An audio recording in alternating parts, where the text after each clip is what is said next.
ഇളയരാജയുടെ പാട്ട് ജിമ്മിൽ പ്ലേ ചെയ്ത് കഴിഞ്ഞാൽ ഇളയരാജയ്ക്ക് റോയൽറ്റി ആവശ്യപ്പെടാനായിട്ട് കഴിയുമോ? ഇളയരാജ ഭയങ്കര ഗ്രീഡിയാണ്, അദ്ദേഹത്തിന് പണത്തിനോട് അത്യാർത്തിയാണ് എന്നൊക്കെ രീതിയിൽ പലരും കമന്റ് ചെയ്യുന്നത് കാണാറുണ്ട്. ഈവൻ മാധ്യമങ്ങൾ പോലും ആ രീതിയിൽ ചിത്രീകരിക്കാറുണ്ട്. ഇവിടെ കോപ്പിറൈറ്റ് നിയമം എന്താണെന്നുള്ളത് നമ്മൾ കൃത്യമായിട്ട് മനസ്സിലാക്കണം. ശ്രദ്ധിച്ച് കേൾക്കുക.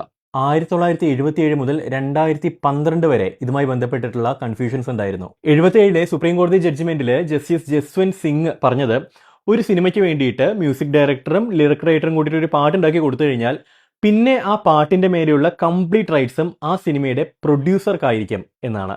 അതിനവർ കോട്ട് ചെയ്തത് കോപ്പിറൈറ്റ് നിയമത്തിലെ സെക്ഷൻ 17(b)യും (c)യും ആണ്. ഈ നിയമപ്രകാരം സിനിമാറ്റോഗ്രാഫിക് ഫിലിംസും ഫോട്ടോഗ്രാഫ്സും ആരാണോ കാശ് കൊടുത്ത് വാങ്ങുന്നത് അവർക്കായിരിക്കും ഇതിന്റെ കംപ്ലീറ്റ് റൈറ്റ്സ്.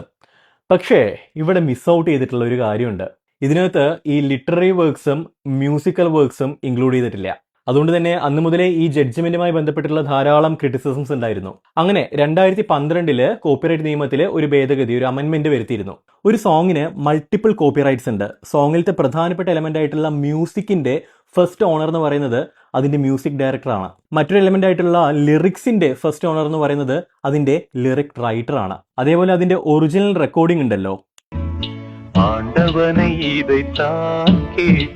ഇതിന്റെ ഓണർ അതിന്റെ മ്യൂസിക് പ്രൊഡക്ഷൻ കമ്പനിയാണ്. അവർക്കാണ് ആ റെക്കോർഡിങ്ങിന്റെ മേലെയുള്ള കോപ്പിറൈറ്റ്.